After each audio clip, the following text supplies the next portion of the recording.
Bismillahirrahmanirrahim. Baik. Assalamualaikum warahmatullahi wabarakatuh.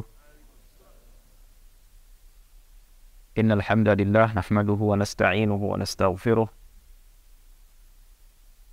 wa nastahdihi wa natubu ilaihi wa na'udzu billahi min shururi anfusina wa min sayyiati a'malina. Man yahdihillah fala mudilla lahu wa man yudlil fala hadiya lahu. Asyhadu an la ilaha illallah wahdahu la syarika lahu wa asyhadu anna sayyidana Muhammadan abduhu wa rasuluh. Allahumma salli wa sallim ala abdika wa rasulika Muhammadin wa ala alihi wa sahbihi wa man tabi'ahum bi ihsanin ila yaumiddin. Qala Allah subhanahu wa ta'ala, ya ayyuhalladzina amanu taqullaha haqqa tuqatih wa la tamutunna illa wa antum muslimun. Para ikhwah sekalian, alhamdulillahi rabbil alamin. Syukur kepada Allah subhanahu wa ta'ala kita bisa berkumpul kembali di tempat yang mulia ini. Semoga Allah subhanahu wa ta'ala mencurahkan kepada pemiliknya ampunannya dan juga rahmatnya. Salawat dan salam tak lupa untuk senantiasa kita limpah curahkan kepada suri tauladan kita Nabi kita Muhammad sallallahu alaihi wasallam, serta keluarganya, kerabatnya, sahabatnya, dan pengikutnya yang setia hingga akhir zaman. Jamaah sekalian, sebelum kita memulai pada sesi kali ini, tadi disampaikan kepada saya sebuah amanah ya, untuk kita semua mendoakan untuk keponakan ketua kita Abdul Aziz Al-Harthi yang kebetulan saat ini sedang dirawat di rumah sakit, agar Allah subhanahu wa ta'ala memberikan kesembuhan ya, dan juga mengembalikan kesehatannya, serta menjadikan sebagai kafarah penggugur dosa-dosanya, dan juga sebagai ujian yang menjadikan derajatnya lebih tinggi lagi di sisi Allah subhanahu wa ta'ala.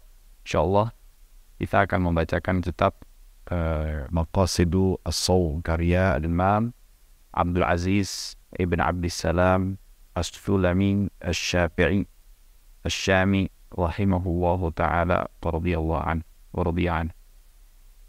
Kitab ini anak pilih ya dalam rangka kita memang tujuan daurah kali ini dalam rangka untuk menyambut bulan Ramadan. Maka penting bagi kita untuk menyambut bulan Ramadan ini dengan ilmu ya, memantapkan lagi, memahami akan makna ibadah yang Allah subhanahu wa ta'ala syariatkan, yang Allah sunnahkan, yang Allah wajibkan kepada kita semua di bulan mulia tersebut, agar kita bisa memasuki bulan Ramadan dalam kondisi ya, kita benar-benar memang sudah tahu, sudah prepare. Jadi kita memang sudah mensiapkan segala halnya, segala sisinya, dari sisi keilmuannya ya, juga mental kita ya, karena memang sudah dari sebelum bulan Ramadan kita ini sudah diingatkan bahwasannya kita akan masuk kepada bulan yang sangat mulia. Nah, berbicara tentang kitab ini ada 10 fasal ya. Ringkas saja kitab ini ya, berbicara tentang masalah-masalah yang berkaitan dengan puasa, tidak secara khusus di bulan puasa di bulan Ramadan ya. Karena memang puasa ini ibadah yang memiliki kedudukan yang tinggi di sisi Allah subhanahu wa ta'ala ya, yang juga memiliki fadilah yang besar. Maka penting bagi kita untuk juga mengetahui apa-apa saja ya, dari keutamaan, ketentuan ya, yang telah digariskan di dalam syariat Islam ini. Nah, Imam Abdul Aziz bin Abdissalam ini sekelumit tentang beliau wafat di tahun 660 Hijriah, penulisnya ini 660 Hijriah. Beliau ini dijuluki sebagai Sultanul Ulama. Ada bilang Sultanul Ulama dikarenakan di zaman itu, di zaman Imam Aziz bin Abdissalam ini, iklim politiknya itu kebetulan yang menguasai daerah kaum muslimin itu di zaman dinasti Mamluk. Dinasti Mamluk yang dimana mereka ini asalnya adalah budak-budak yang dibeli ya dari daerah Eropa Tengah sana ya, terus juga Asia Timur gitu, dibawa ke negeri-negeri kaum muslimin, dilatih, lalu diberikan jabatan-jabatan, lalu naik karir sampai akhirnya mereka menduduki jabatan-jabatan atau tingkatan-tingkatan tinggi, bahkan di antara ada yang menduduki menjadi sebagai penguasa di satu negeri. Nah, Imam Al-Aziz bin Abdissalam ini berfatwa bahwasannya kepemimpinan mereka itu nggak sah. Kepemimpinan mereka tidak sah. Karena kenapa? Status orang yang masih berada di bawah perbudakan itu, mereka hakikatnya nggak punya apa-apa. Karena mereka adalah milik daripada pemilik ya tuannya. Nah, bagaimana kok mereka nggak punya apa-apa tapi bisa menjadi penguasa? Akhirnya timbullah semacam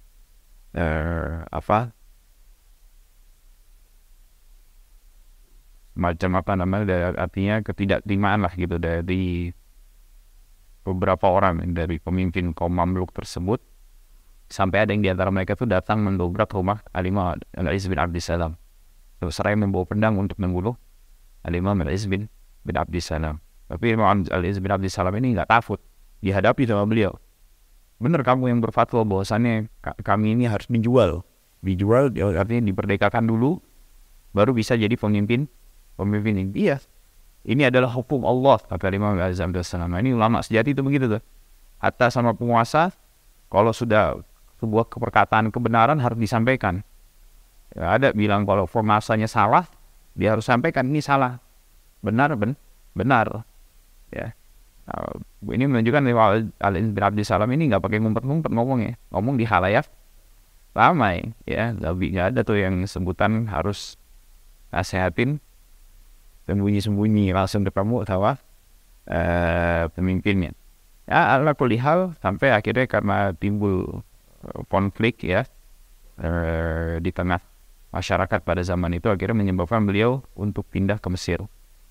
Beliau pernah melakukan percobaan pindah ke Mesir pertama kali, tapi saat itu ketika beliau bersuara lantang menjelaskan kebenaran tersebut ya, menyebabkan kecintaan kaum muslimin pada saat itu semakin besar kepada beliau, sampai ketika beliau keluar dari Syam, dari Damaskus ya, yang pertama kali itu semua kaum muslimin dari Damaskus itu ikut serta pergi hijrah ke Mesir bersama Imam Ali bin Abdissalam, sampai Damaskus itu hampir mau kosong. Nah, akhirnya dengan sebab itulah menjadikan pemimpin pada saat itu mengalah. Jadi seakan-akan kedudukan beliau itu jadi lebih tinggi daripada para pemimpin pada zaman itu. Akhirnya itulah yang menyebabkan beliau dijuluki sebagai Sultanul Ulama, sultannya para ulama. Nah, di sini beliau rahimahullahu ta'ala berkata, Kitabus Shaum fihi asyratu fusul, di dalam kitab puasa ini, Maqasidus Shaum ini terdapat 10 pasal. Yang pertama adalah yang menjelaskan tentang kewajibannya, di mana Allah Subhanahu wa ta'ala berfirman, Ya ayyuhalladzina amanu kutiba alaikumus shiyam kama kutiba alal ladzina min qablikum la'allakum tattaqun. Dalam surat Al-Baqarah ayat 183, wahai orang-orang yang beriman, telah diwajibkan bagi kalian berpuasa kama kutiba alal ladzina min qablikum, sebagaimana yang telah diwajibkan kepada orang-orang atau kaum terdahulu sebelum kalian, agar kalian menjadi orang-orang yang bertakwa. Ya, menjadi orang-orang yang bertakwa. Di sini juga menjelaskan secara tidak langsung, walaupun di pasal ini menjelaskan tentang kewajiban berpuasa, menjelaskan tentang keutamaan juga berpuasa. Karena kenapa? Allah Subhanahu wa ta'ala mengatakan la'allakum tattaqun, agar kalian menjadi pribadi yang bertakwa, yang artinya seseorang yang berpuasa tentu dengan berpuasa yang sebaik-baiknya, dengan benar puasanya ya, bukan puasa balas dendam ya. Kalau puasa balas dendam tuh ya, puasa nanti begitu buka makannya dirapel tuh ya, makannya 3 kali, itu akan menjadikan orang tersebut orang-orang yang bertakwa, menjadi pribadi yang berbeda sebelum dia bermasukan puasa. Lalu Imam Al-Aziz bin Abdissalam mengatakan maknanya dari ayat ini adalah la'allakum tattaquna an-nara bisawmihim, agar kalian terlindung daripada api neraka dengan melaksanakan puasa. Fa inna shaumahu sababun li ghufranid dzunub al-mujibati lin-nar. Dikarenakan puasa ini merupakan suatu ibadah ya yang mendatangkan pahala ampunan Allah Subhanahu wa taala atas dosa-dosa yang kita lakukan, yang dimana dosa tersebut adalah merupakan sebab yang memasukkan seorang hamba ke dalam api neraka. Lalu di dalam hadits yang diriwayatkan Imam Al-Bukhari dan Muslim yang menjelaskan tentang kewajiban berpuasa, ani Nabi sallallahu alaihi wasallam annahu qala bunyal islamu ala khams. Islam ini dibangun di atas 5 pilar. Artinya kalau dibangun di atas 5 pilar, kalau pilarnya ini rubuh, menjadikan agama seseorang itu apa? Menjadi lemah kan, menjadi rapuh. Nah, apa itu ala an ta'budallah wa takfura bima dunah? Adalah dengan menyembah Allah semata saja satu-satunya dan mengkufuri ya, mengingkari selain daripada Allah Subhanahu wa taala, wa iqamis shalah, menegakkan salat, wa ita'iz zakah, wa hajjil baiti, ya, menunaikan zakat, melaksanakan haji ke Baitullah, wa shaumi Ramadan, puasa di bulan Ramadan. Nah, ini menunjukkan akan kewajiban berpuasa di bulan Ramadan, di mana Rasulullah SAW mengatakan puasa di bulan Ramadan merupakan salah satu dari 5 pilar yang dengannya Islam dibangun. Lalu Imam Al-Izz bin Abdissalam masuk kepada fasal yang kedua yang menjelaskan tentang keutamaan melaksanakan puasa. Beliau mengatakan di shaumi fawaid, puasa ini memiliki beberapa faedah. Pertama, raf'ud darajat. Yang pertama, mengangkat derajat. Orang yang berpuasa ini derajatnya ditinggikan oleh Allah Subhanahu wa taala. Lalu yang kedua adalah takbirul khati'at, diampuninya dosa dan kesalahan, ya. Lalu yang ketiga adalah wa kasrus syahwat, melemahkan ya syahwat, ya. Artinya bukan melemahkan, berarti meredam syahwat yang bergejolak, ya. Lalu yang keempat adalah wa taktsirus shadaqat, ya, menjadikan seseorang yang berpuasa ini ya terdorong untuk memperbanyak bersedekah. Lalu yang kelima adalah wa tawfirut ta'at, menjadikan orang yang berpuasa ini lebih giat lagi untuk melaksanakan ketaatan kepada Allah Subhanahu wa taala. Lalu yang keenam adalah wa syukru alimil khatiyat, ya, menjadikan seseorang yang berpuasa ini senantiasa bersyukur kepada zat yang mengetahui segala hal yang tersembunyi, itu Allah Subhanahu wa taala. Lalu yang ketujuh, ya, walinzijaru an khawatiril ma'asi wal mukhanafat, menjadikan orang yang berpuasa ini ya tertahan, atau puasa ini menjadikan seseorang yang melakukannya menahan dirinya daripada lintasan-lintasan atau bersitan-bersitan yang ada di pikiran dan hatinya untuk melaksanakan atau melakukan maksiat dan juga penyelisihan.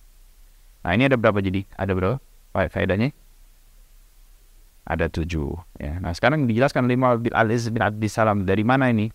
Kenapa puasa bisa mendatangkan 7 keutamaan ini? Dari mana dalilnya? Nah, beliau memulai menjelaskan ke semua hal tersebut. Amma raf'ud darajat, adapun yang menjadikan puasa ini menjadikan sebagai orang yang melaksanakannya itu lebih tinggi lagi derajatnya di sisi Allah Subhanahu wa taala.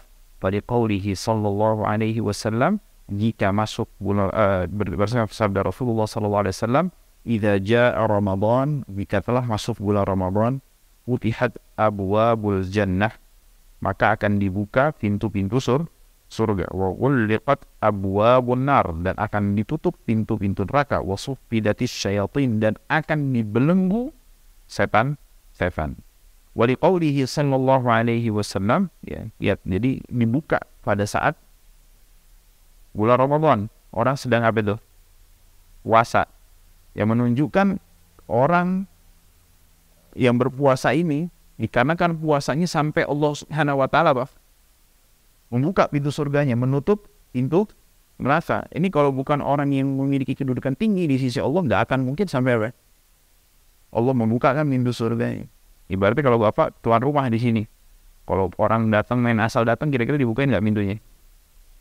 Nah, tapi kalau ada orang yang istimewa, ya, orang yang kita kenal, orang yang apalagi kita sukain, kita senengin, dia ngetok pintu, bakal kita bukain kan?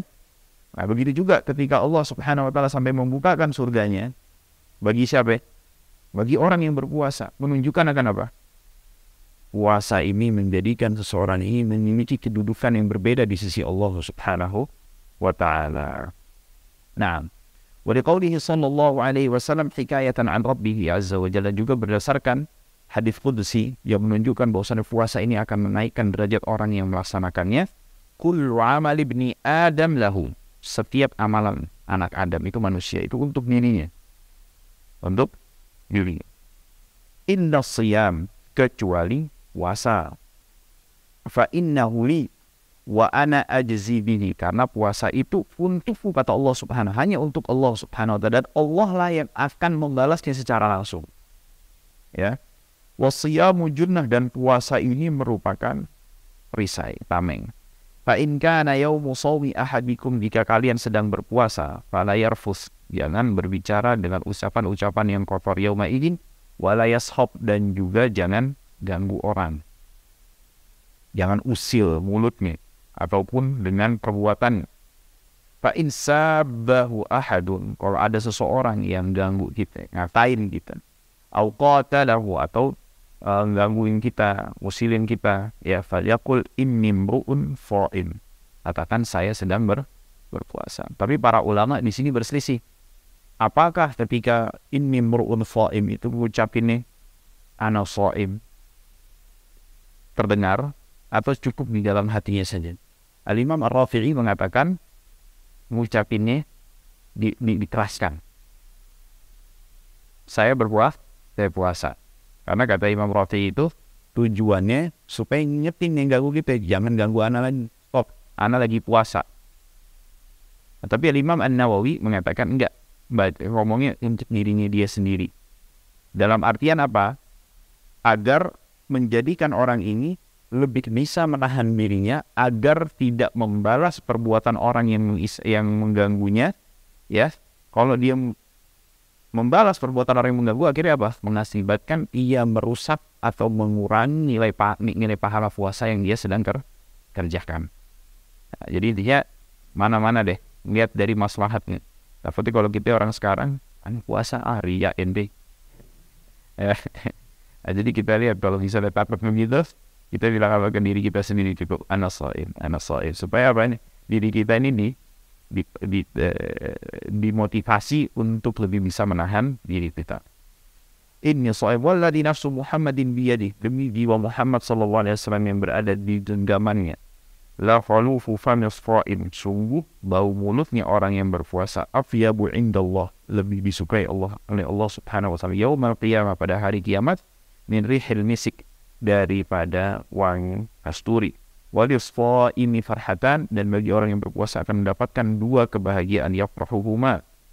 Yang pertama, idza afṭar, kalau dia buka sariha bisitrih, dia akan bahagia ketika berbuka. Wa idza laqiya rabbahu fariha bisawmihi, ketika dia berjumpa menghadap Allah Subhanahu wa taala, dia akan bahagia mendapatkan pahala dari puasa yang dia kerjakan ketika di dunia.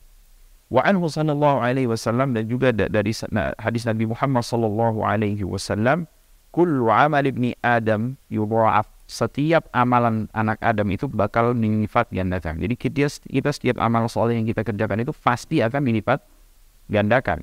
Ya, al hasanatu asyru amthaliha ila sab'i mi'ati dhi'fin, setiap kebaikan itu akan dilipat gandakan minimal 10 kali.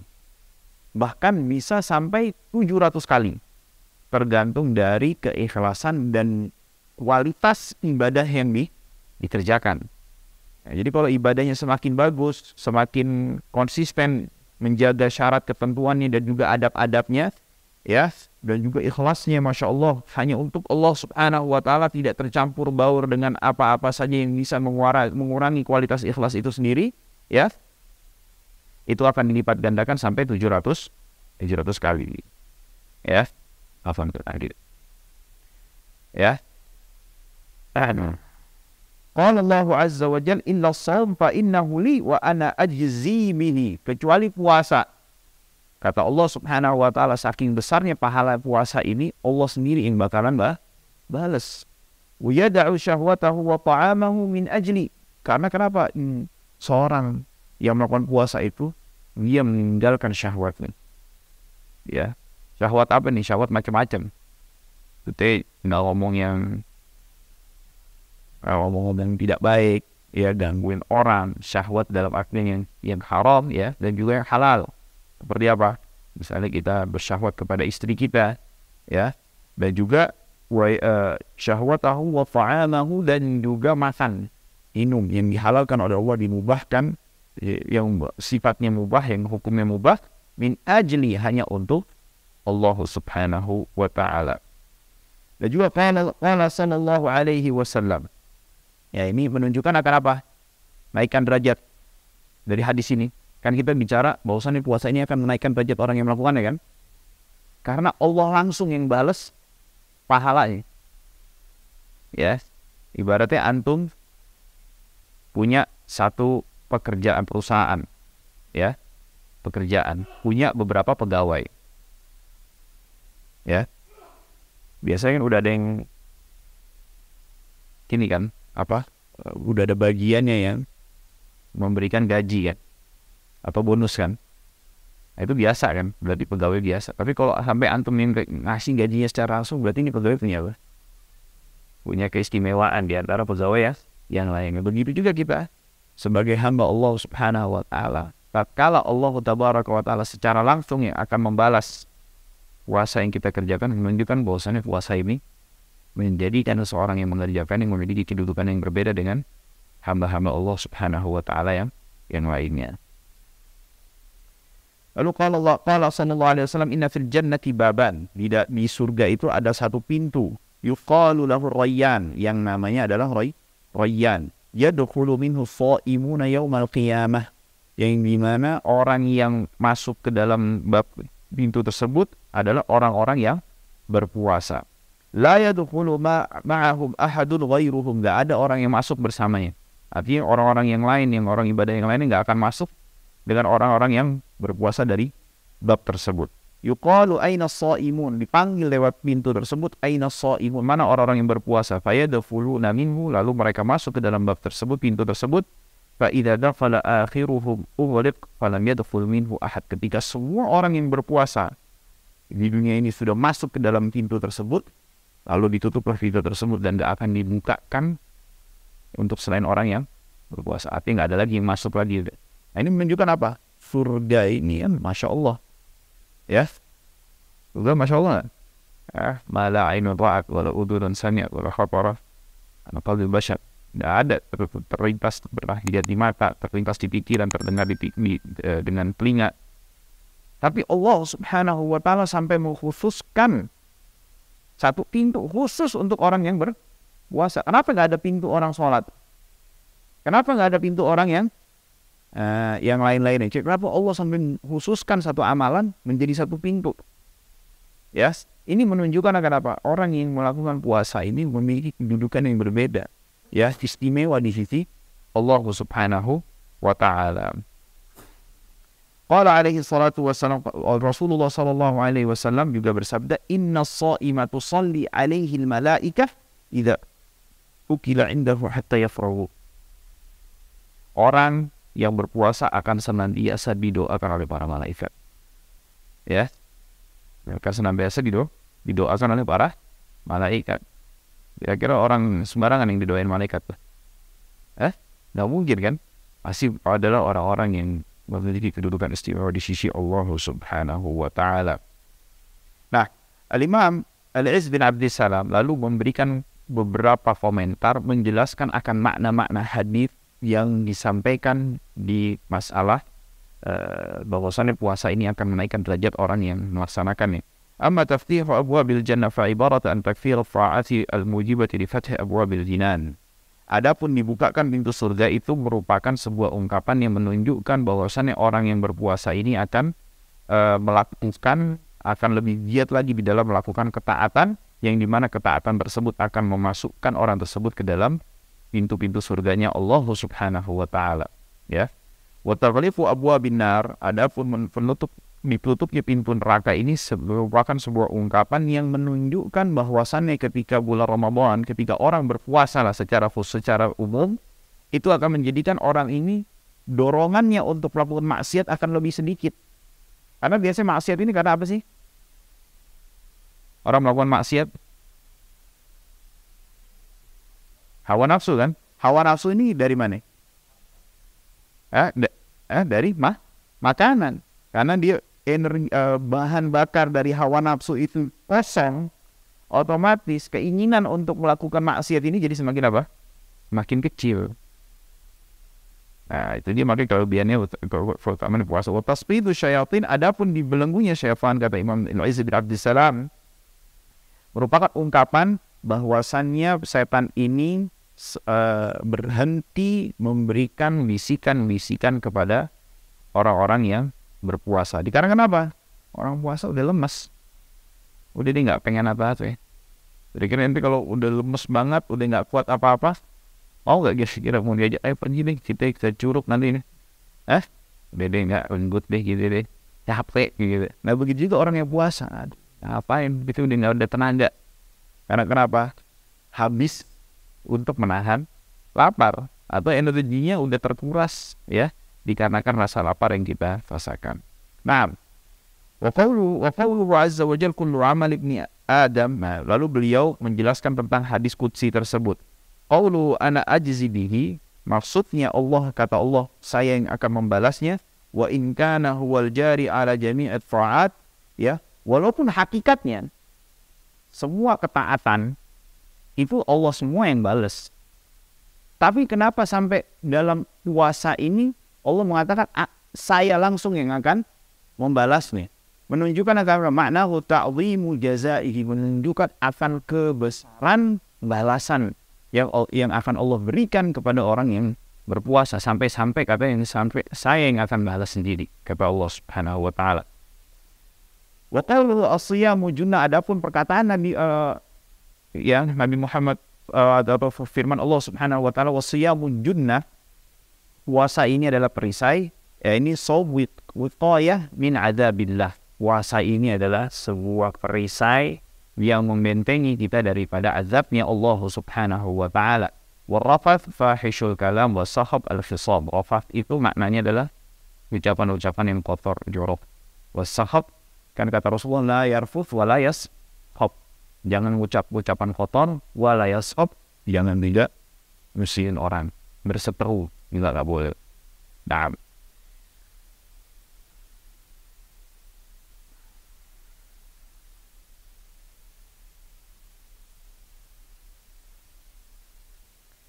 amal farhatan, adapun makna dua kebahagiaan, fa ahaduhuma li taufiqihi li ikmalil ibadah. Yang pertama dikarenakan dia mendapatkan pertolongan oleh Allah Subhanahu wa taala agar bisa menyelesaikan ibadah. Adab yang lainnya dikarenakan balasan yang ia dapatkan daripada Allah Subhanahu wa taala berupa pahala dan surganya Allah Subhanahu wa taala. Nah, lalu Allah Subhanahu wa taala juga mengatakan dia meninggalkan syahwatnya dan makanannya untuk Allah Subhanahu wa taala. Maknahu annahu lamma asara ta'ata rabbi ala ta'ati nafsihi ma'a quwwati syahwa wa ghalabatil hawa afabahu Allah bi an tawalla jazaahu bi nafsihi. Ya, dikarenakan ketika dia lebih mengutamakan Allah Subhanahu wa taala, mengutamakan ketaatan Allah, mendahulukan ketaatan Allah Subhanahu wa taala daripada keinginan dan hawa nafsu dirinya, di saat dia memiliki kekuatan syahwat, ya, dan hawanya juga besar, ya, Allah Subhanahu wa taala lah dikarenakan pengorbanan orang ini langsung memberikan pahala, Allah langsunglah yang akan memberikan balasannya. Siapa yang mendahulukan Allah, memprioritaskan Allah, Allah Subhanahu wa taala akan membalasnya dengan hal yang demikian. Fa innahu yanzilul abdu min nafsihi haitsu anzalahu min nafsihi, karena seseorang akan mendapatkan kedudukan di sisi Allah sesuai bagaimana ia menempatkan dirinya di hadapan Allah Subhanahu wa taala. Walihada man hamma bi ma'siyati, maka dari itu siapa yang berkeinginan untuk melakukan maksiat, thumma tarakaha, lalu dia tinggalkan, ya, khaufan minallah, dikarenakan takut karena Allah, fa innallaha yaqulu lil hafadha, Allah akan mengatakan kepada malaikat pencatat amalan, uktubuha lahu hasanah. Ya, karena dia menempatkan dirinya apa? Menjauhi maksiat karena takut Allah Subhanahu wa taala. Catatlah rasa takutnya ini dan meninggalkannya maksiat yang dia lakukan ini sebagai kebaikan. Ya. Dan yang lain sebagainya. Jadi di sini banyak dijelaskan oleh Imam Al-Izz bin Abdissalam tentang makna-makna hadis yang tadi sudah disebutkan. Lalu pasal yang ketiga, ya, mengenai adab berpuasa. Nah, ini penting. Jadi kita bukan hanya sekedar menjalankan, memenuhi kewajiban yang Allah Subhanahu wa taala wajibkan di dalam puasa, karena makna puasa ini bukan hanya sekedar ibadah biasa saja, tapi ada tujuan tarbiyah, pembentukan karakteristik, pembaharuan karakteristik, ya, agar kita menjadi apa? La'allakum tattaqun itu. Ya, la'allakum tattaqun. Nah, maka dari itu penting bagi kita untuk mengetahui adab puasa ini dan juga apa? Jaganya, melaksanakannya, ya, melaksanakan adab-adab ini ketika kita sedang berpuasa. Nah, Imam Al-Izz bin Abdissalam mengatakan wahiyya sittah, ada 6 adab berpuasa. Yang pertama adalah hifdzul lisan wal jawarih anil mukhalafah. Ya, adalah dia menjauhi dirinya daripada berbicara ucapan-ucapan yang buruk, ya, berperilaku yang buruk, ya, atau melakukan perbuatan-perbuatan dan mengucapkan ucapan yang sifatnya melanggar aturan syariat, ya. Nah, hal ini berdasarkan sabda Rasulullah sallallahu alaihi wasallam, "Man lam yada' qaula zur", siapa yang tidak meninggalkan perkataan-perkataan dusta, wal amal bih, dan beramal dengan kedustaan, falaisa lillahi hajah fi an yada'a ta'amahu wa syarabah, maka Allah Subhanahu wa taala enggak punya hajat dengan puasa yang dia kerjakan. Artinya puasanya enggak bernilai di sisi Allah Subhanahu wa taala. Jadi dia cuma dapat apa? Lapar, haus sama kepanasan. Wa qala alaihi salam, dan Rasulullah SAW juga bersabda, rubba qa'imin habbuhu min qiyamihi sahar. Berapa banyak orang yang melakukan qiyam Ramadan atau qiyamul lail, tapi dia tidak mendapatkan pahala dari qiyamul lailnya itu, melainkan capeknya begadang. Wa rubba sha'imin habbuhu min siyamihi al-ju' wal 'atash. Berapa banyak orang yang berpuasa tapi dia tidak mendapatkan puasanya, melainkan apa? Ya udah cuma lapar dan maka dari itu Imam Al-Ghazali menjelaskan tingkatan orang puasa itu ada 3. Pertama, shaumul awam, puasanya orang awam. Puasanya orang awam tuh ya udah ninggalin makan minum aja sebatas itu saja. Ada shaumul khas, ya. Shaumul khas ini dia udah meninggalkan makan minum dan juga meninggalkan perbuatan-perbuatan yang bisa mengurangi nilai pahala puasa, dan dia melakukan juga ikhlas hanya untuk Allah Subhanahu wa ta'ala. Lalu yang ketiga adalah siamu saumu khusus, ya, khususnya orang khusus. Dia bukan hanya sekedar puasanya itu ikhlas untuk Allah, dia nggak makan nggak minum. Dia juga bukan hanya sekedar menjaga adab-adab puasa, ya, tapi dia menjadikan hatinya, ya, nggak ada yang dia bersihkan dalam hatinya melainkan kecintaan kepada Allah Subhanahu wa ta'ala dan mengingatnya. Nah, ini penting bagi kita nih, supaya apa? Semakin kita nih nggak terpaut hati kita dengan pada selain Allah Subhanahu wa ta'ala, itu menjadikan kehidupan kita juga semakin ini, ya. Nah, itu dalam sebuah hadis, orang yang paling jauh daripada Allah Subhanahu wa ta'ala adalah orang yang hatinya keras. Orang yang hatinya keras. Mafhumnya, semakin lembut hati orang tersebut, semakin baik hati orang tersebut, dia akan semakin dekat kepada Allah Subhanahu wa ta'ala. Lalu yang kedua adalah adab yang kedua, idza du'iya ila ta'amin wa huwa sha'im, kalau dia diundang untuk menghadiri sebuah jamuan dan dia dalam kondisi berpuasa, falyaqul inni sha'im, maka katakan saya berpuasa.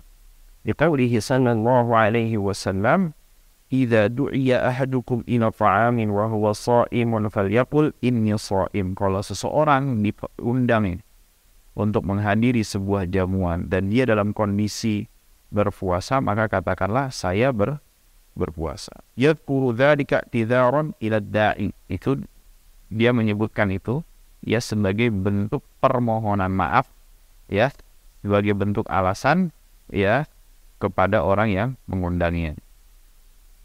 Li alla yankasira qalbuhu, supaya apa? Orang kan udah capek-capek ngundang, ya Allah, ya, kayak takut apa ya namanya, ada semacam apa namanya, ya iya gelo kalau kata orang Jawa ya. Fa in khafa riya warra bi uzrin akhar, kalau takut dia riya kata Imam Al-Izz bin Abdissalam, maka dia sebutin uzur yang lainnya.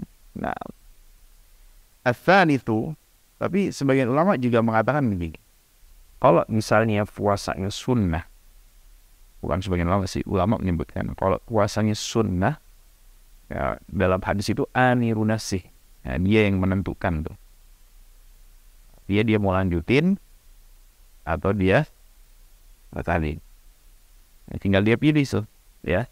Tapi kalau sifatnya puasanya wajib, ya puasa Ramadan, gimana sih kok puasa Ramadan diundang? Ya misalnya ada aja misalnya orang kafir, ya kan, ngundang kita, bisa aja kan, orang punya rekanan bisnis gitu ngundang, jadi bilang saya puasa, dia nggak tahu, bisa aja.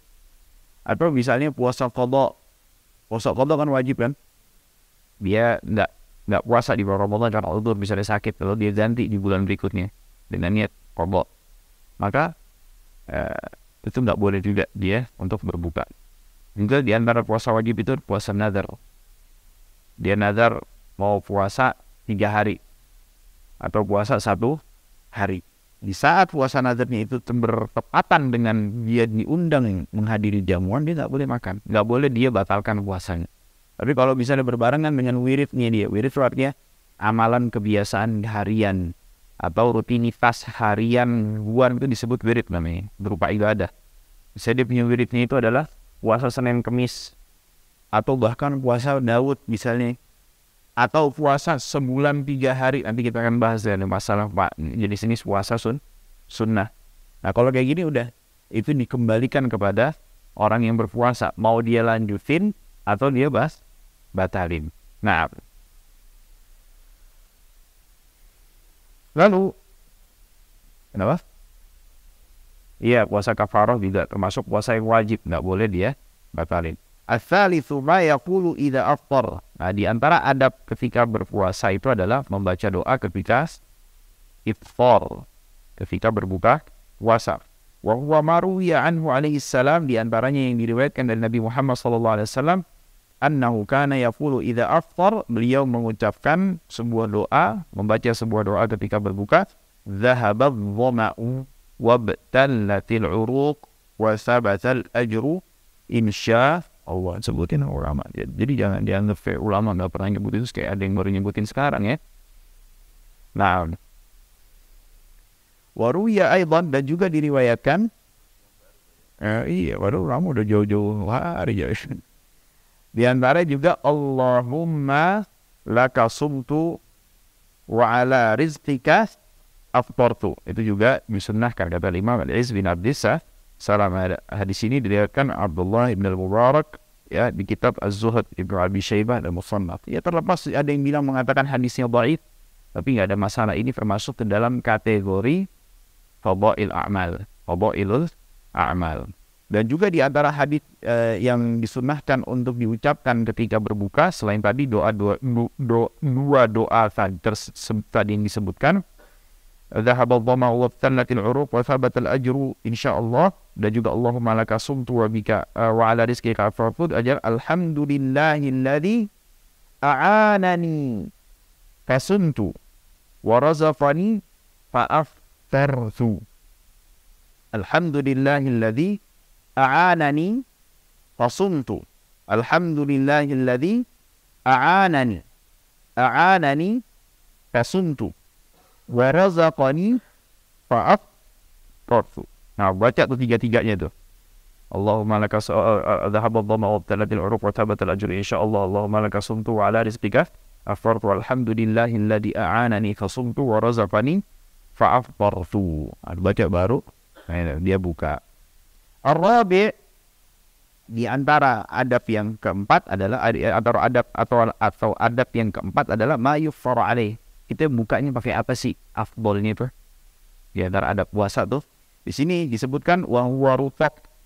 Afdolnya pakai rutab. Kurma yang baru matang tuh. Ya. Tapi masih ada, kalau kurma kan udah agak ini ya mungkin ya namanya kayak gitu ya. Nah, itu kurma rutab tuh. Masih berair tuh. Ya. Bismillah. Tamr, atau kalau nggak ada rutab pakai kurma. Ya. Atau kalau nggak ada kurma juga apa? Mulainya dengan air putih. Jadi urutannya rutab, kurma, baru air putih. Ini sunnahnya begitu. Li'annahu ruwiya anhu alaihi salam, diriwayatkan dari Nabi Muhammad sallallahu alaihi wasallam, kana yuftiru qabla an yusalli. Beliau berbuka dulu sebelum sholat maghrib. Ala rutabat, dengan beberapa rutab. Rutabat dengan beberapa rutab. Fa in lam yakun fatamrat, kalau nggak ada rutab maka dengan beberapa kurma. Fa in lam yakun hasawat minna, beliau menengguk beberapa tegukan daripada air putih. Wa qala alaihi salatu wassalam, Rasulullah sallallahu alaihi wasallam bersabda, idza kana ahadukum sha'iman falyuftir 'ala tamr fa in lam yajid fa 'ala al-ma' fa innal ma' tahur.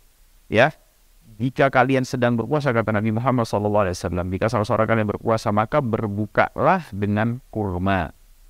Ya, ada apa? Ada anjuran dari Nabi Muhammad SAW. Jangan gorengan, diambil. Tapi korma dulu. Korma, air, baru gorengan, namanya lontang deh. Atau yang biasanya kolak, baru kolak, ya enggak? Itu diabetes tuh ya.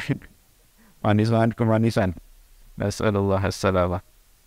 Naam. Fa in lam yajid fa 'alal ma', kalau enggak ada kurma baru minum air, karena air itu mensucikan. Al-khamisu was-sadis, ya, yang kelima dan keenam, adab kelima dan keenam adalah apa? Ta'jilul safar, menyegerakan berbuka. Ya, wa ta'khirus sahur, dan mengakhirkan waktu sahur. Jangan jam 2 sahurnya. Ya. Misalnya kita makan berapa lama? Cukup nih. Anggaplah 15 menit. 15 menit lah, cukup. 15 menit. Adzan kan sekarang 4:40. Nah, udah kita hingga 4:15 itu udah mulai sahur tuh. Selesai jam 4:30. Jadi 10 menit kita siap-siap. Ya, kita siap-siap. Set berarti imsak tuh. Nah, tapi dijelasin. Nah, ya.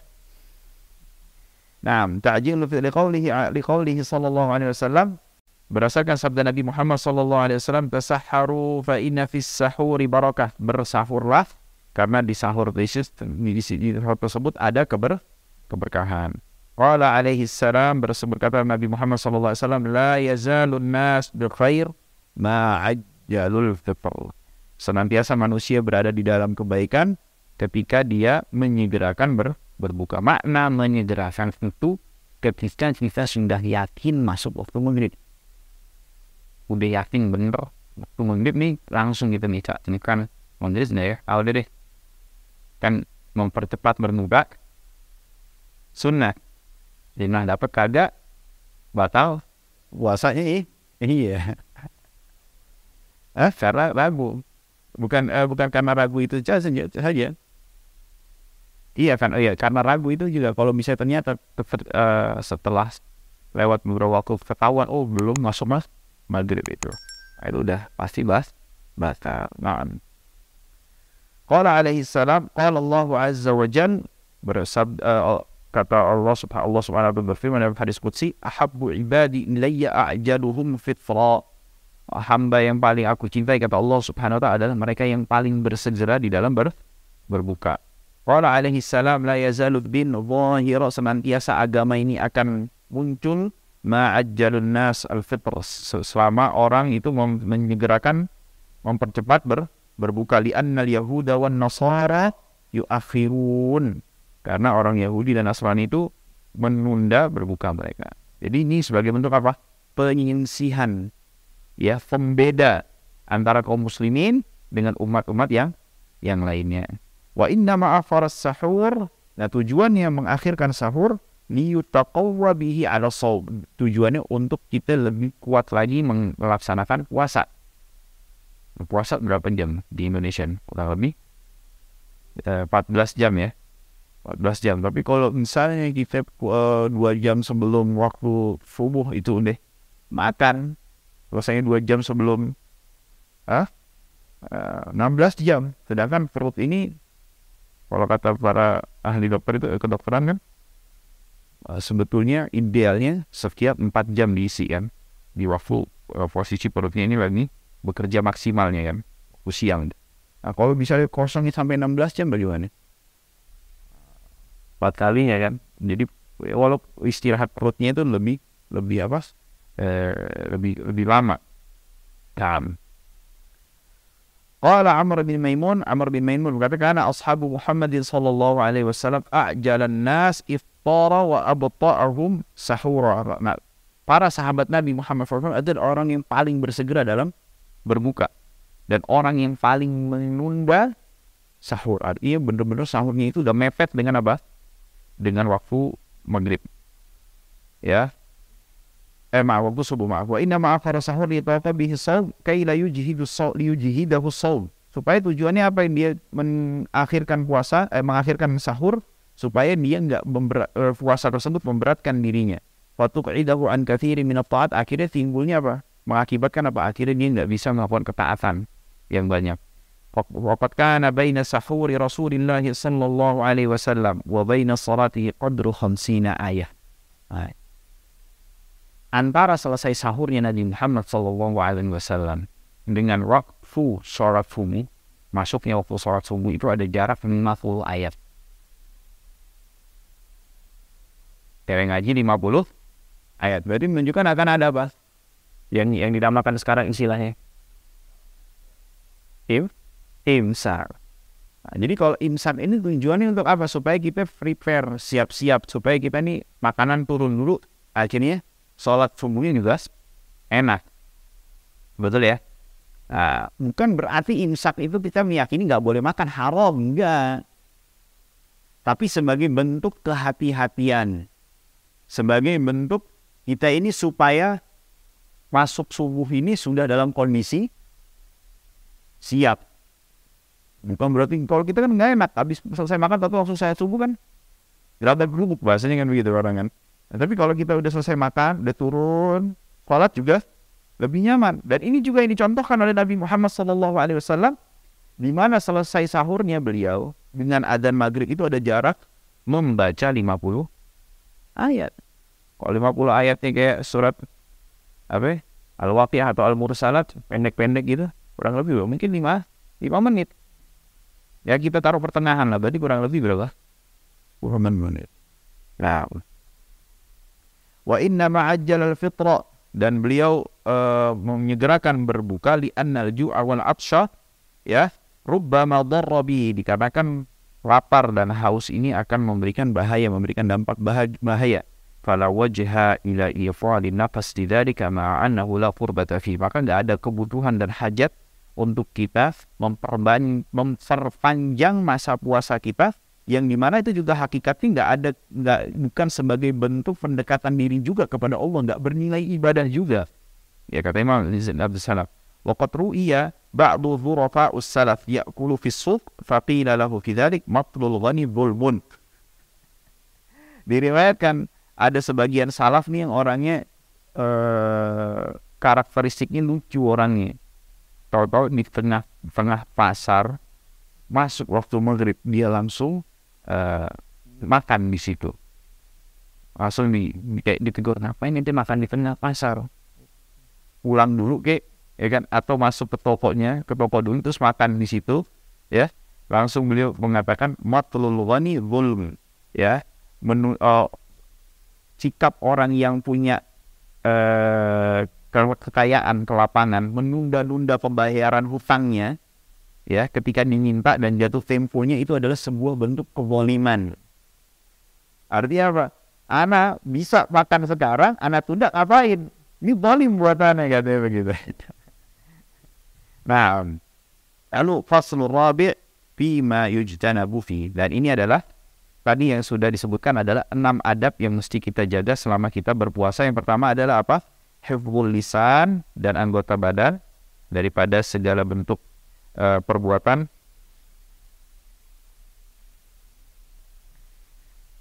yang menyelisihi dan melanggar aturan syariat. Lalu yang kedua adalah mengucapkan inni shaim ketika diundang untuk menghadiri sebuah jamuan. Nah, yang ketiga adalah membaca doa ketika berbuka dengan doa-doa yang diriwayatkan dari Nabi Muhammad SAW. Dan yang keempat adalah apa? Berbuka dengan futot pertama, kedua dengan kurma kalau nggak ada, atau yang ketiga lalu langsung air putih. Yang kelima dan keenam adalah menyegerakan berbuka dan mengakhirkan menunda sahur. Al-Faslur Rabi, ada pasal yang keempat. Fima yujtanabu finzun, yang harus dihindari ketika seseorang berpuasa. Yang pertama ada beberapa jenis, kata Imam Al-Izz bin Abdissalam. Yang pertama adalah al-wisol, ya, menyambung puasa. Tidak pakai buka lagi, langsung sambung puasanya. Ya, qala Abu Hurairah berkata, naha Rasulullah sallallahu alaihi wasallam anil wisol. Nabi Muhammad sallallahu alaihi wasallam, ya, melarang wisol. Wa qala rajulun minal muslimin, berkata salah seorang dari kalangan kaum muslimin, fa innaka ya Rasulullah tuwasil. Sedangkan engkau wahai Rasulullah melakukan wisol. Kok kami dilarang, engkau sendiri melakukan wisol, ya? Lalu Rasulullah SAW menjawab, wa ayyukum mithli, siapa di antara kalian yang semisal, yang sama sepertiku, kata Rasulullah. Inni abitu yut'imuni rabbi wa yasbini. Apa wisol tuh? Imma dia buka, terus habis itu gak makan lagi.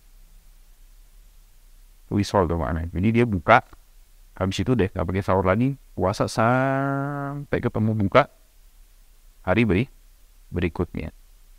Nah, kata Rasulullah SAW, karena saya di waktu malam itu diberikan makan oleh Allah Subhanahu wa ta'ala, Rabbku, dan juga diberikan minum.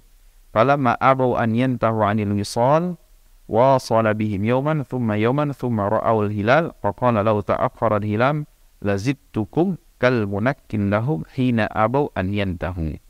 Nah, ketika itu para sahabat ini melihat Rasulullah melakukan wisal, tidak mau berhenti untuk mengikuti Rasulullah, padahal Rasulullah sudah melarang. Ya, inti kepengen Rasulullah berhenti wisal, baru sahabatnya ikut berhenti juga, ya. Karena kepengen supaya mendapatkan kedudukan atau derajat tinggi bersama Rasulullah Sallallahu Alaihi Wasallam. Akhirnya mereka meneladani Rasulullah Sallallahu Alaihi Wasallam. Akhirnya dibiarin sama Rasulullah sehari, 2 hari. Setelah itu hari ketiganya terlihat hilal Syawal. Rasulullah mengatakan, kalau sekiranya hilal tidak kelihatan, anak tambahin buat kalian. Kata Imam Al-Izz bin Abdissalam, kal munakkilah, sebagai apa, bentuk kayak hukuman gitu. Sebagai bentuk supaya mereka menjadi jera sahabat. Nah, wa inna manaha 'anil wisal lima fihi min idha'afil quwwa wa idmaril jasad min ghairi ibadah. Kenapa dilarang wisal, kata Imam Al-Izz bin Abdissalam? Karena ini akan melemahkan tubuh. Ya. Dan juga merusak badan. amma Rasul sallallahu alaihi wasallam wa in kana akluhu wa syurbuhu 'inda rabbih haqiqah fa innahu lam yuwasil. Maka makna Rasulullah SAW dimakan dan minum oleh Allah Subhanahu wa taala, kalau maknanya secara hakikatnya, ya bukan kiasan, bentuk kiasan, ungkapan kiasan, maka hakikatnya Rasulullah tidak melakukan wisal. Tapi wa in abbara bil akli wa syurbi an quwwatil unsi billah wa surur bi qurbihi wa qad qama dzalika maqam al akli wa syurb fi in'ashi quwwahu bal huwa ablaghu min at-ta'ami wasyarab. Akan tapi kalau maknanya itu adalah sebuah ungkapan kiasan, maka makna yang dimaksud daripada pelarangan wisol ini nggak berlaku, nggak ternafikan dan hilang dari Rasulullah Sallallahu Alaihi Wasallam. Maksudnya Allah memberikan makanan dan minum inilah makanan semacam di dalam kerohanian Nabi Muhammad SAW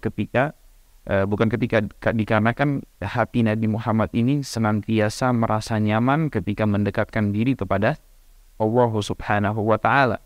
Nah, perasaan itu menjadikan tubuh Nabi Muhammad SAW ini senantiasa merasa kuat. Sedangkan wisol ini dikhawatirkan dengan apa? Merusak tubuh dan melemahkan. Dan makna ini ternafikan, tidak terdapat pada diri Nabi Muhammad Sallallahu Alaihi Wasallam. Afan, yang kedua di antara yang dihindari ketika berpuasa adalah mencium istri. Ya ini nih, ya istri sebaiknya dihindari. Ya, kabar. Udah pada nengok nih guys. Qalat Aisyah, Sayyidah Aisyah radhiyallahu taala anha bersabda, berkata, kana Rasulullah sallallahu alaihi wasallam tuqabbilu wa huwa shaim. Nabi Muhammad sallallahu alaihi wasallam itu mencium istrinya sedangkan beliau sedang berpuasa. Wa yubashir wa huwa shaim, dan memeluk istrinya ketika beliau berpuasa. Walakinnahu amlakuhum li'irbahu. Akan tapi Nabi Muhammad SAW ini adalah orang yang paling bisa mengontrol hasrat dan syahwatnya. Nggak kayak gitu. Bablas. Nah, Imam Al-Aziz bin Abdul Salam mengatakan apa?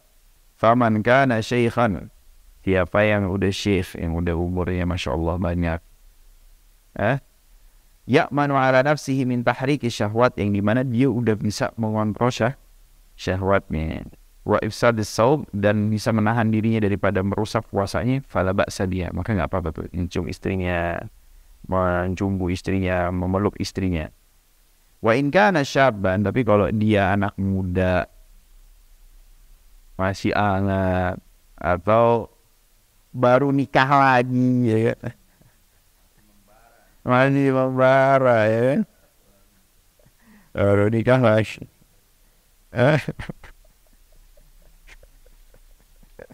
Layak manu dzalik. Nah, dia nggak bisa ini menjamin dirinya bahwasanya takut nggak kebablasan, ya kan? Kurihat lahu, maka makruh. Hukumnya makruh. Ini kalau masih sifatnya masih ya antara bisa apa enggak bisa. Tapi kalau dia udah tahu deh enggak bisa, enggak bisa, udah itu udah haram buat dia kayak begitu.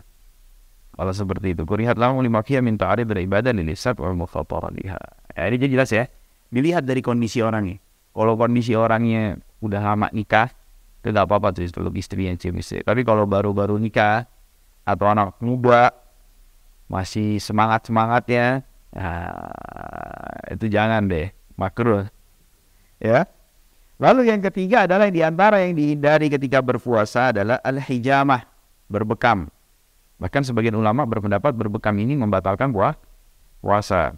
Sahha anna Rasulullah sallallahu alaihi wasallam ihtajama wa huwa shaim. Telah sah atau datang sebuah athar atau hadis yang sahih bahwasanya Nabi Muhammad sallallahu alaihi wasallam pernah berbekam di saat beliau berpuasa. Wasuhila Anas, dan Anas bin Malik radhiyallahu taala anhu, ya, pernah ditanya, akuntum takrahuna al-hijamah lis-shaim, apakah kalian para sahabat memandang makruh berhijamah ketika berpuasa? Qala la illa min ajli dha'af. Enggak, akan tetapi kami memandang makruh karena khawatir hijamah ini, orang yang melakukan hijamah ketika berpuasa ini menjadikan orang itu menjadi lemah. Faman ad'afathul hijamah furiha lahu. Siapa yang menjadikan atau siapa yang menjadi lemah ketika berbekam, maka hukumnya makruh. La ya'manu minal fitr, karena dikhawatirkan kalau udah lemas, ya, akhirnya membawa orang tersebut menjadi muka, ya. Aw min thuqlil ibadah, atau menjadikan dia malas ibadah. Fayatabarrama biha fayukrahu ibadatullah. Fayukrahu ibadatullah. Akhirnya dia malas untuk beribadah, maka itu hukumnya makruh. Lalu yang keempat, yang diantara yang dihindari ketika berpuasa adalah alkohol. Alkohol itu apa? Bukan alkohol, bukan. Itu puasa nggak puasa juga. Iya, nggak boleh. Artinya memakai celak, ya, itu dihindari ketika berpuasa. Karena Anas yaktahilu wa huwa shaim. Anas bin Malik itu memakai celak ketika beliau berpuasa. Qala al-A'mash ma ra'aitu ahadan min ashabina yakrahu al-kuhl lis-shaim. Kata al-A'mash ini, kami enggak melihat di antara sahabat-sahabat kami ini, maksudnya para ulama, ya, memandang makruh, ya, orang yang berpuasa itu memakai celak. Wa kana Ibrahim yurakhis an yaktahila shaim bis-sabr. Dan Ibrahim An-Nakhai, ya, memberikan rukhsah, ya, keringanan bolehnya orang memakai celak yang terbuat dari sabir. Sabir itu dari getah satu pohon. Jadi getahnya ini bisa diolah menjadi celak, ya. Fala farqa bainal kuhl al-had alladhi yanfudhu ila al-fulqum. Enggak ada bedanya antara celak yang bahan bakunya itu yang keras, yang artinya kalau dipakai itu akhirnya sampai ngerembes ke tenggorokan. Ada tuh yang celak kayak begitu. Wa baina ghairihi, dan celak yang lainnya artinya nggak sampai ngerembes, ya. Wal aula ijtinabu, akan tapi afdolnya enggak, ya, apa, dihindari, jangan memakai celak. Khurujan an khilafil ulama, sebagai bentuk khilaf, khuruj an khilafil ulama. Lihat, nah ini ingat ya kaidah ini, ya. Ya, yustahab khurujan minal khilaf, mustahab keluar daripada perbedaan pendapat, itu yang terbaik, ya. Lalu al-khamis, ya, yang hendaknya juga dihindari adalah al-istinsyaq, memasukkan air ke dalam hidung ketika berwudu. Qala Rasulullah sallallahu alaihi wasallam di Laqit bin Sabir. Ini dibangun di atas mazhab Syafi'i, karena mazhab Syafi'i hukum istinsyaq ini apa? Sunnah, enggak wajib, ya. Tapi di dalam mazhab yang lain hukumnya apa? Wajib. Nah, artinya kalau kita khurujan minal khilaf, artinya kita masukin sedikit aja ketika kita berpuasa. Hal ini berdasarkan sabda Nabi Muhammad sallallahu alaihi wasallam, asbighil wudu, sempurnakanlah wudu, wa khallil bainal asabi', dan sela-sela di sela-sela jari jemari, wa baligh fil istinsyaq, dan tariklah air ke dalam hidung ini dengan kuat-kuat. Illa an takuna sha'iman, kecuali dalam kondisi berpuasa. Fanaha 'anil mubalaghah lima fi dzalika minal mufatarati bil ibadati wa ta'ridhiha lil ifsad, wallahu a'lam. Karena kan itu bisa membahayakan ibadah yang kita kerjakan, yaitu puasa, bisa menyebabkan kepada batalnya puasa yang kita kerjakan. Nah, lalu pasal yang ke-5 tentang mencari Lailatul Qadar. Nah, kita ketahui bulan Ramadan ini memiliki keutamaan yang berbeda dengan bulan-bulan yang lainnya, yaitu apa? Di antaranya Lailatul Qadar, dan diwajibkannya kita untuk melaksanakan ibadah puasa. Nah, sekarang pertanyaannya, Lailatul Qadar itu kapan? Para ulama berselisih. Ada berselisih yang jadi dua kelompok. Kelompok pertama mengatakan Lailatul Qadar itu pada malam tertentu, udah nggak pindah-pindah. Gampangnya ada yang mengatakan malam Lailatul Qadar itu nggak pindah-pindah. Yang kedua mengatakan malam Lailatul Qadar itu berpindah-pindah. Yang mengatakan malam Lailatul Qadar ini nggak berpindah-pindah ini diantaranya Imam Asy-Syafi'i sendiri.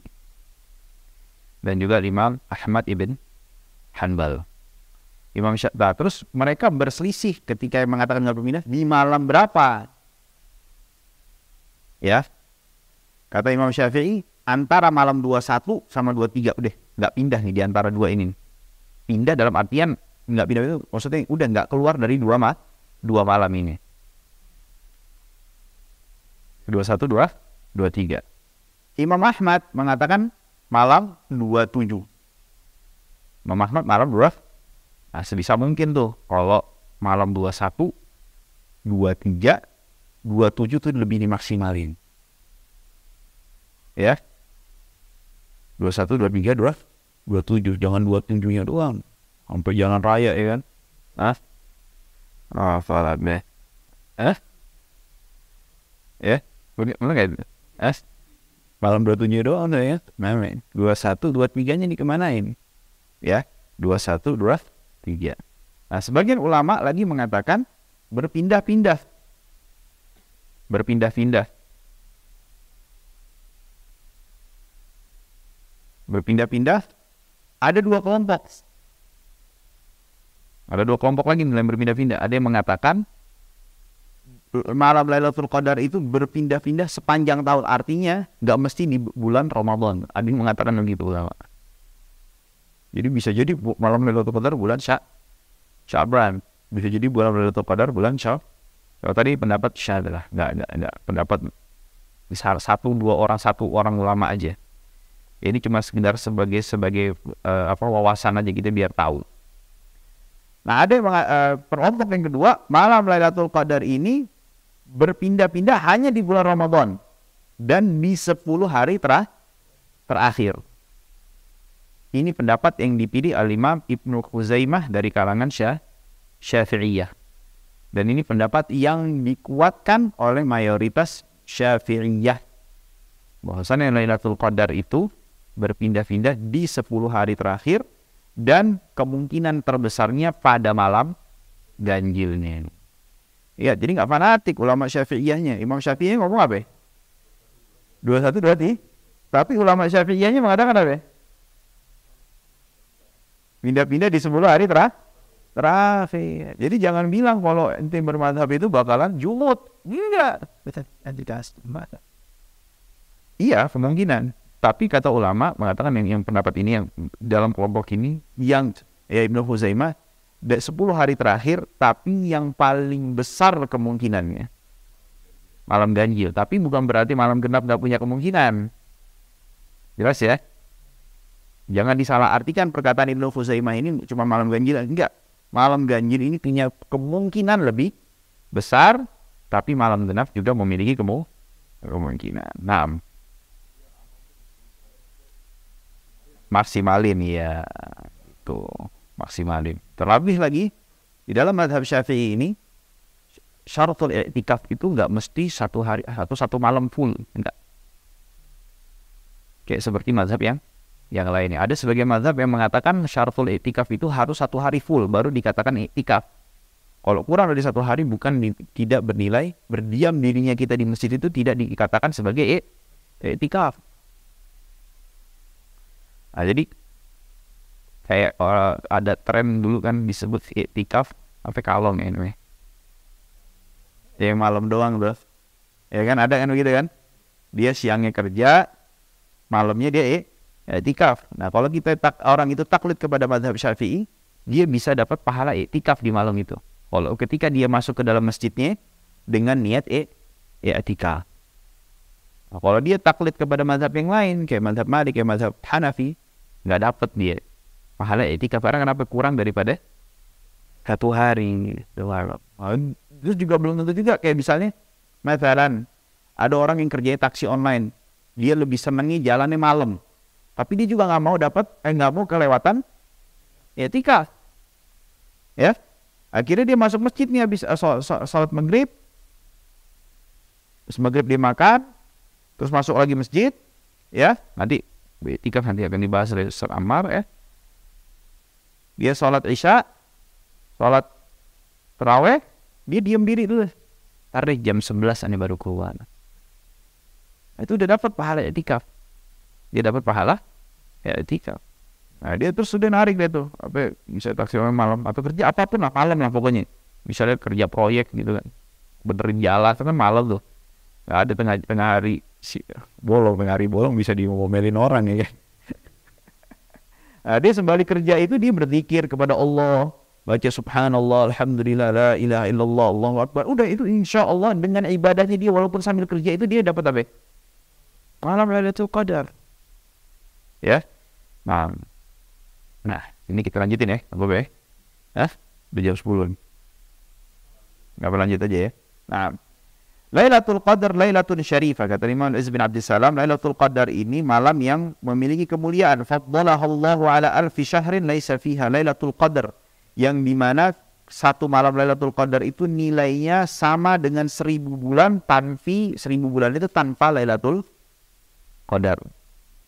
Ya. Wa sumiyat Lailatul Qadar imma li syarafi qadriha wa 'uluwi manzilatiha. Dinamakan Lailatul Qadar bisa dikarenakan ya karena dia memiliki kemuliaan dan kedudukan tinggi, atau dikarenakan disitulah malam penentuan. Li'annal arzaq wal ajal minas sanah ila sanah tuqaddar fi tilkan lailah. Dikarenakan rezeki dan ajal, ya ajal apapun, bukan ajal matian ya, nggak mesti itu doang ya, itu ditentukan pada malam Lailatul Qadar. Wa tanazzalul malaikatu waruhu fi tilkan lailah, dan para malaikat dan ruh, yaitu malaikat Jibril, ruh ini ya, turun pada malam tersebut. Fayusallimuna 'alal mutahajjidin, ya, dan mereka mengucapkan salam kepada mereka yang bertahajud. Ya. Waqtalafal ulama hal yusallimuna 'alaihim min tilqa'i anfusihim aw yuballighunahum assalam an rabbihim. Ulama berselisih pendapat, apakah salam yang diucapkan para malaikat itu adalah salam yang memang dari malaikat, atau salam sebagai bentuk penyampaian salam dari Allah Subhanahu wa taala kepada mereka yang beribadah pada malam tersebut. Ya. Wa inna lailatan ya'ti fiha al-'id fiha taslimu rabbil alamin 'alaih. Li jadirati an takuna khairan min alfi syahr wa bi anna lailatan mutamisun yatlubuha at-talibun wa lidzalika tamasa Rasulullah sallallahu alaihi wasallam ashabihi wasalihin min ba'dihi. Nah, wa hiya Lailatul Qadar fil ashril awakhir min Ramadan. Kata Imam Aziz bin Abdissalam, Lailatul Qadar itu kapan? Di 10 hari terakhir daripada bulan Ramadan. Wahia ilal autari aqrabu minha ilal ashfa'. Adapun pada malam witir itu lebih potensi daripada malam genap. Wadh-dhahir. Nah, wadh-dhahir ini ungkapan pendapat Imam Asy-Syafi'i, ya. Annaha Lailatul Hadi wal Ishrin, itu adalah malam ke-20. Satu, arti kalau di malam ganjil itu yang punya kemungkinan besarnya di malam 21.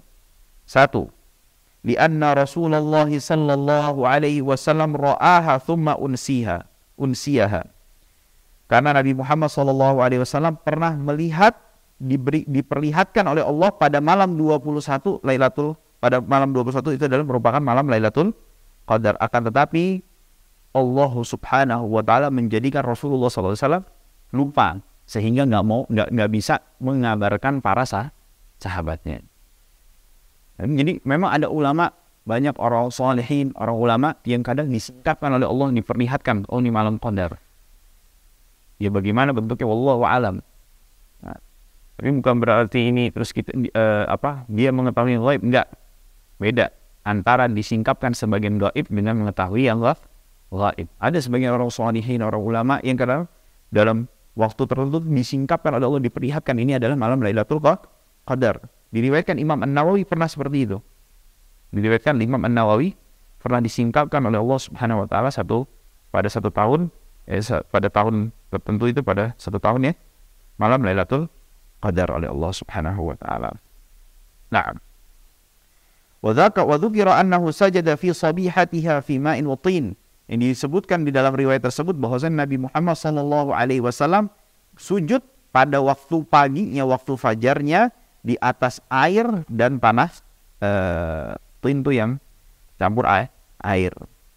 Wa sahha anna al-masjid waqafa lailatul 21 dan telah datang sah hadisnya bahwasanya pada malam 21 tersebut ada rembesan air di plafon Masjid Nabi Muhammad atau atap Masjid Nabi Muhammad sallallahu alaihi wasallam. Wa ru'iya atharutin ala jabhati Rasulillah sallallahu alaihi wasallam wa anfihi, dan ada tanda tanah liat di jidat dan hidung Rasulullah sallallahu alaihi wasallam. Ya, wa tarajjahat lailatu 21 bi annahu akhbara anna al-qamara kana lailatuhu ka shiqqi jafnah, yang disebutkan bahwasanya kata Rasulullah sallallahu alaihi wasallam, ya, malam Lailatul Qadarnya itu ketika bulan separuh. Bulannya separuh itu kapan biasanya? Udah menuju akhir. Baru-baru menuju akhir. Yaitu kapan? Pada malam 21. Wala yakunul qamar ka syiqqi jafna illa lailatul sabi' wa lailatul hadi wal 20. Dan malam atau bulan itu tidak berbentuk seperti piring yang separuh tuh, ya, melainkan pada malam ke-27 dan malam ke-21. Wa min fadilati hadhihi lailah, ya, di antara keutamaan malam ini, malam Lailatul Qadar, ya, anna man qamaha imanan wa ihtisaban ghufira lahu ma taqaddama min dhanbi. Siapa yang melakukan qiyam di bulan atau di malam tersebut, Allah Subhanahu wa taala akan menghapuskan dosanya yang telah lalu. Wa dalilu ala ma dzakarnahu qauluhu sallallahu alaihi wasallam, dan di antara dalilnya adalah uritu Lailatul Qadar, aku diperlihatkan Lailatul Qadar, kata Rasulullah sallallahu alaihi wasallam. Thumma ayqadhani ba'du ahli fanusituha. Lalu saya dibangunkan oleh sebagian keluargaku dan aku dibuat lupa oleh Allah Subhanahu wa taala. Lalu Rasulullah mengatakan faltamisuha fil ashril ghawabir, dan carilah di 10 hari terakhir daripada bulan Ramadan. Dan juga Rasulullah sallallahu alaihi wasallam bersabda, taharrau lailatal qadri fil witri minal ashril awakhir min Ramadan. Carilah Lailatul Qadar di malam-malam ganjil daripada bulan Ramadan. Baik. Qala Abu Hurairah, tadzakarna Lailatul Qadar inda Rasulillah sallallahu alaihi wasallam.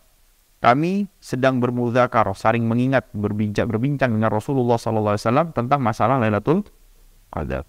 Lalu Nabi Muhammad mengatakan, ayyukum yadhkur hina tala'al qamar wa huwa mithlu syiqqi jafnah. Siapa di antara kalian yang ingat, ya, ketika bulan itu seperti bentuknya piring setengah piring. Ya. Maksudnya disitulah bulan Lailatul Qadar waktu itu. Jadi kita kapan Rasul itu yang sebelum-sebelumnya kapan sih? Kamu ingat nggak waktu bentuk bulannya setengah piring? Nah, itu di malam 21.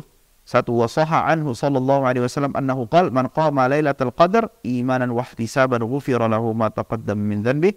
Siapa yang melakukan qiyam di malam Qadar dengan penuh keimanan dan mengharap pahala Allah Subhanahu wa taala, ya, ghufira lahu ma taqaddama min dhanbi, Allah Subhanahu wa taala akan mengampuni dosanya yang telah lalu. Wal mustahabbu man ra'aha an yukthira min ats-tsana'i wad du'a. Siapa yang diperlihatkan oleh Allah Subhanahu wa taala malam Qadar, disukai untuk dia memperbanyak pujian kepada Allah dan berdoa. Wa an yakuna aktsara du'ai, dan doanya yang paling banyak adalah apa? Allahumma innaka afuwun tuhibbul afwa fa'fu anni. Ada karimnya enggak? Ada di riwayat Tirmidzi, Allahumma innaka afuwun karim tuhibbul afwa fa'fu anni.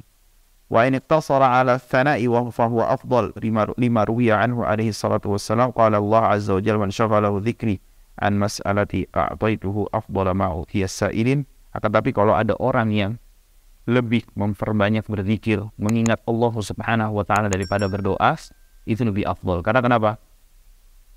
Kan kita dianjurkan banyak berdoa kan? Tapi kenapa lebih dianjurkan berzikir? Karena dalam sebuah hadis qudsi, man syaghalahu dzikri, siapa yang disibukkan dengan mengingat Allah, kata Allah Subhanahu wa taala dalam sebuah hadis qudsi, an mas'alati, sampai-sampai dia enggak sempat untuk apa? berdoa meminta kepada Allah Subhanahu wa taala, kata Allah, a'faituhu afdhala ma utiya as-sa'irin.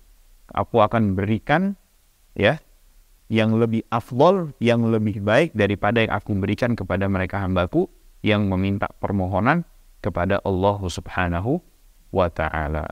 Baik, ini saja karena tadi udah kasih tahu 5 menit lagi Ustaz Hebek. Ya, kita sudah sampai kepada pasal yang ke-6. Semoga Allah Subhanahu wa ta'ala memudahkan kita untuk bisa menghatamkan dan mengamalkan apa saja yang tadi sudah kita dengar dan menjadi manfaat untuk kita semua secara umum dan secara pribadi. Aqulu qawli hadza wa astaghfirullah li wa lakum wa sallallahu ala nabiyyina Muhammad wa ala alihi wa sahbihi ajma'in walhamdulillahi rabbil alamin. Assalamualaikum warahmatullahi wabarakatuh.